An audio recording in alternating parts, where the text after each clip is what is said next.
ശബരിമല ആദ്യ പുറപ്പെടാശാന്തിയും തിരുവിതാംകൂർ ദേവസ്വം എംപ്ലോയീസ് യൂണിയൻ്റെ സംസ്ഥാന പ്രസിഡന്റും RSP സംസ്ഥാന കമ്മിറ്റി അംഗവുമായ ശ്രീ ഗോവിന്ദൻ നമ്പൂതിരി സ്റ്റേറ്റ് ഫോർവേഡിനോട് സമകാലിക തിരുവിതാംകൂർ ദേവസ്വം ബോർഡിൻ്റെ സർക്കാരിൻ്റെയും ശബരിമല അയ്യപ്പൻ്റെ മുന്നിൽ നടന്ന ദ്വാരപാലക ശില്പങ്ങളുടെയും കട്ടളപ്പാടി ശില്പങ്ങളെയും കുറിച്ച് സ്റ്റേറ്റ് ഫോർവേഡിനോട്.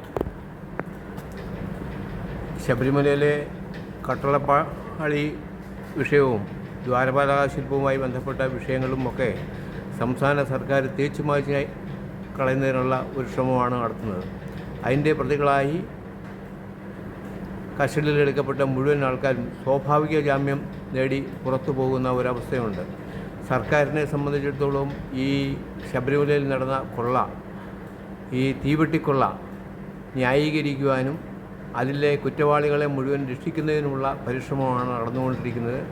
അതിൽ തിരുവിതാംകൂർ ദേവസ്വം എംപ്ലോയീസ് പെൻഷനേഴ്സിനുള്ള അതിശക്തമായിട്ടുള്ള പ്രതിഷേധം ഞങ്ങൾ രേഖപ്പെടുത്തുകയാണ്. തിരുമതി ശബരിമല തന്ത്രി അദ്ദേഹത്തെ, രാജീവ് തന്ത്രി അദ്ദേഹത്തെ അകാരണമായി ജയിലടച്ചു എന്നൊരാക്ഷേപം നിലനിൽക്കുന്നു. അതിൻ്റെ സത്യാവസ്ഥയെക്കുറിച്ച് തിരുമേനി ഒന്ന് വിവരിക്കണം. ശബരിമല തന്ത്രിക്ക് ആചാരപരമായ കാര്യങ്ങൾ മാത്രമാണ് ചുമതലയുള്ളത്. ഭരണപരമായ ഒരു കാര്യങ്ങളും അദ്ദേഹത്തിന് ചുമതലയില്ല. അദ്ദേഹത്തിൻ്റെ അനുവാദമോ അല്ലെങ്കിൽ അദ്ദേഹത്തിൻ്റെ അറിവോടുകൂടിയോ ചെയ്യുന്ന തീവെട്ടിക്കൊള്ളയല്ല ഇത്.